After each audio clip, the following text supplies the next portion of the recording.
Okay. What would you like to focus on? We want to go through the whole thing, or is there a particular part of it that you would like to focus on? I would like to go through the whole thing. I think I worked really hard at pulling my arguments, but I'd like to have your opinion on it to make sure I'm accurate on that assumption. Okay. Um, my initial reaction, and it might be just me because I don't know the space, was that it was still, at least the problems we solve, a little too high level. Okay. Um, is that stuff that they feel and sense already? Like if I said uncertainty in manufacturing process, I mean, that's pretty broad, pretty high level. It is. You're right. It's vague, I suppose. Ultimately, they're in the dark when it comes to just how accurate certain things are if they're not using solutions of this type. Okay. So I think what you have to do is get down to that because they are latently interested, meaning that they don't know that they should be interested. Okay. Like, let's say if you had a device that could tell if somebody has a curable cancer and you waved it over them, they don't know that they have it, but you can help them find it. Right. Yeah. So how do you do that? What questions can you ask that would surface that? That would surface that they have that problem. Yes. Because I think if they hear this, they're like, yeah, I don't know what you mean. Do we have an uncertainty? Yeah, I guess we do, but I'm not feeling that pain.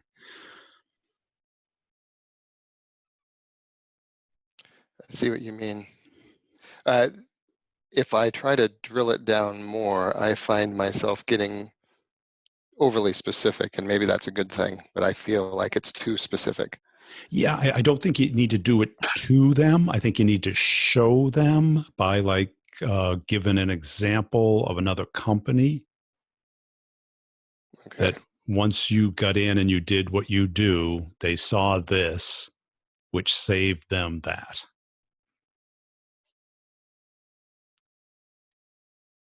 Okay. Because first, I mean, you're even before curiosity. Okay. Yeah, where you have to if you could know this, what kind of impact would it have? If you knew you had a tumor and it was removable, wouldn't that be nice to know that before it becomes terminal? Right. Yeah.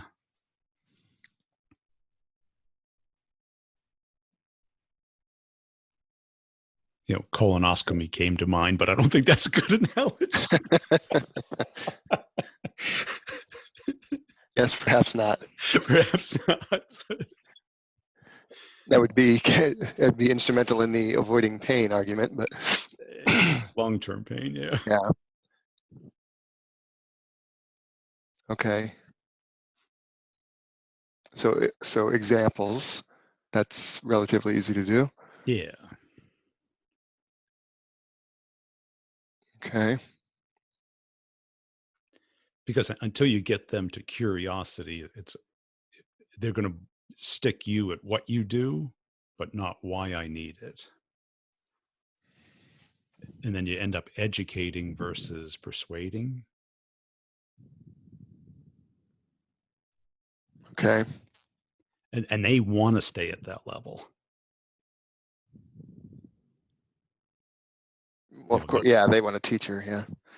Yeah, and they want to assume that they don't have the problem or that the problem is a someday I'll solve that versus today I should start working on it.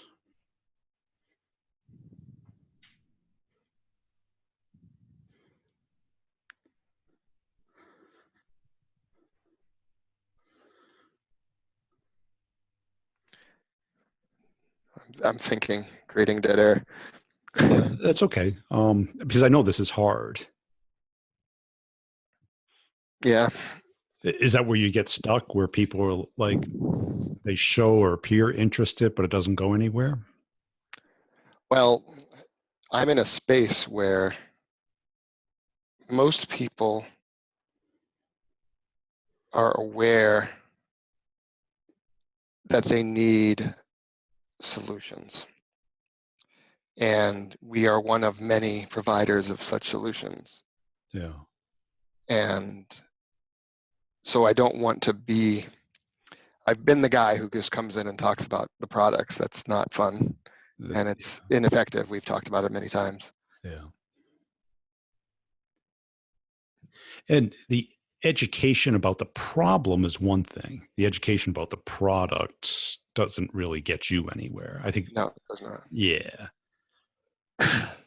So if you can, like, show them how other people have discovered this problem, what would have happened if they didn't fix the problem, how you help them fix the problem, how it's different than other people fixing the problem, and the implications of that.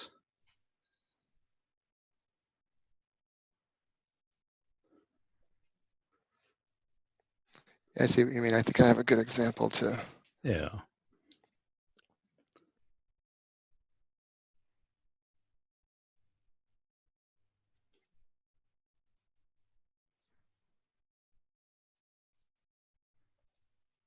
I thought of one example of one of our product ranges that I can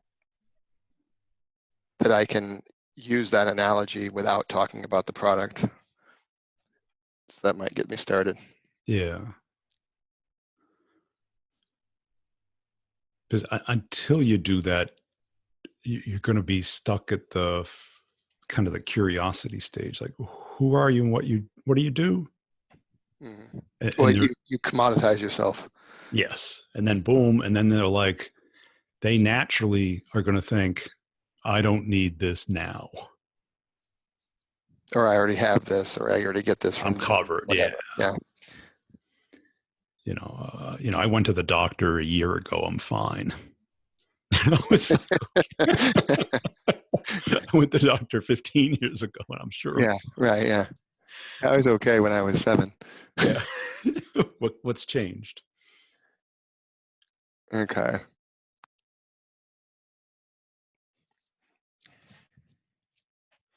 So then you're saying that I need to back up and correct that issue before going through the rest of the exercise. I think your questions are good. I mean, you get the structure, but your questions are for that higher level problem. That if they recognize, great. But if they don't recognize it yet, they're going to be, oh, this is nice to have.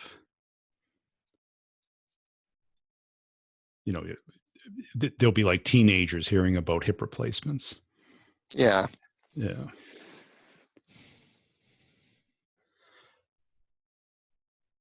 And I think what's good about your business is you can talk about the problem and get them interested in the problem, and it naturally brings them to you.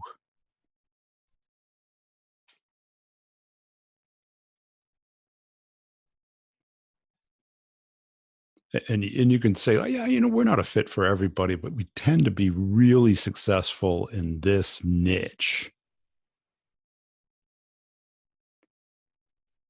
And what's happening is people aren't recognizing this until it's too late. And when it's too late, sometimes it's really late and people get in trouble. I mean, do they personally get affected if they don't cover these issues? It depends on the recipient of the message, but yes, Yeah. one way or another. Yeah. An example that I thought of when you were just talking is that because you were talking about the niche that we actually tend to fit into, and the thing that separates us from commoditization is that we tend to be able to solve challenges that nobody else can solve. And what happens if they don't come to us is they go down the rabbit hole of trying item after item over time and never being able to fully solve their issue. They have edge cases that give them difficulty for years sometimes. And very often we would have had the very thing that would just eliminate all those problems. Yeah. So what you have to do is, identify those challenges as you describe. What exactly are they? How now, and assume that they're going to minimize it, and then dig into it. Yeah, that's true, because they're gonna, very often what people are looking for when they're in their own processes, they're looking to identify their finished goods Yeah. and make sure they comply with standards. And obviously they're going to make sure that those goods comply with standards. If they can't do it in an automated way, they're going to do it in a manual way. Yeah.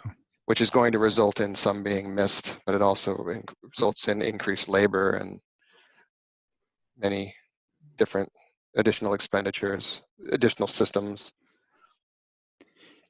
Right. Yeah. It's like the purchasing agent taking the bill of goods and then trying to get the cheapest thing replacement for each item. And all of a sudden it doesn't work anymore. And then you have a whole now quality department. You have to upscale it by a factor of 10 to be able to keep up with defects. Exactly. And that's what you have to get into. Okay. Yeah. And it maybe even if you can put it in their world, like what's their output, and as far as quality, because everybody likes to commoditize everyone else, but no one likes to be commoditized. Right. Yeah. It's like, well, you guys are the premium because of this, this, and this. Now somebody else could decompose it into a bunch of pieces and then put it together, but it doesn't come out the same, does it? Yeah. I mean, there's a lot of places that sell a hamburger, but they're not all as good. Yeah, right. Yeah. And that's ultimately, like, I can generalize my questions, but then make them more specific on a case-by-case basis. Yeah. People checking the color of items that go into a bag. They produce however many hundreds of thousands of units a day, and it doesn't really matter if this batch of blue is exactly the same as that batch of blue, but if they get two of a different batch of blue in the same bag, you wouldn't believe the letters that we get. Yeah. I bet you I would, because people get really upset about silly things like that. Yeah. Because it's not silly to them. I think the good part is you're dealing with the end user, right? Yeah, in those cases, right. Yeah. So they do care. Yeah, they do. Yeah. Yeah. Because they're the end user of our products is producing goods for the B2C community. Yeah. So they deal with the Twitter backlash and all that kind of thing that the average B2B company doesn't experience. Yeah. So it's like the total cost of experience. Mm. And if it's bad enough and they have a quality problem, they end up with recalls, or they can end up with regulatory problems because their product wasn't in compliance with regulations. Yeah. Any examples that you could give them to kind of, have time travel them to what happens if they don't go with you a year from now?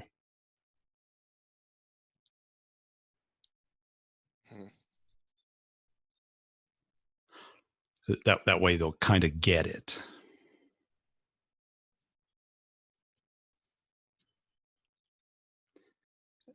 Yeah. Maybe have some metaphors of, um, cars are always good, or something else that, I always thought I could do it myself.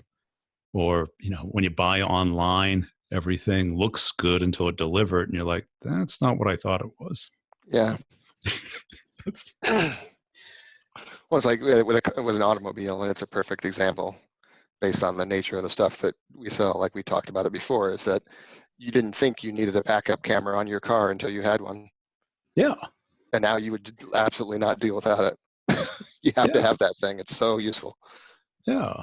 And, side impact Yeah. bags.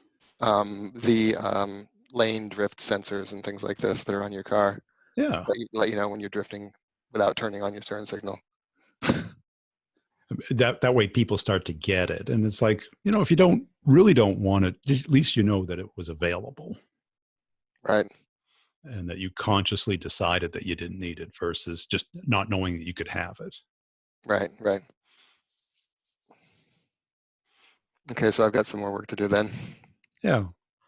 I mean, this is never going to be finished. I think, Oh, of course not. yeah, it's just a process and polishing it up and kind of working it into what you think will be best. But the hardest part is starting to think like they do, because that's going to make the difference. Once you start thinking like they do, then it'll flow with you. Right. Okay.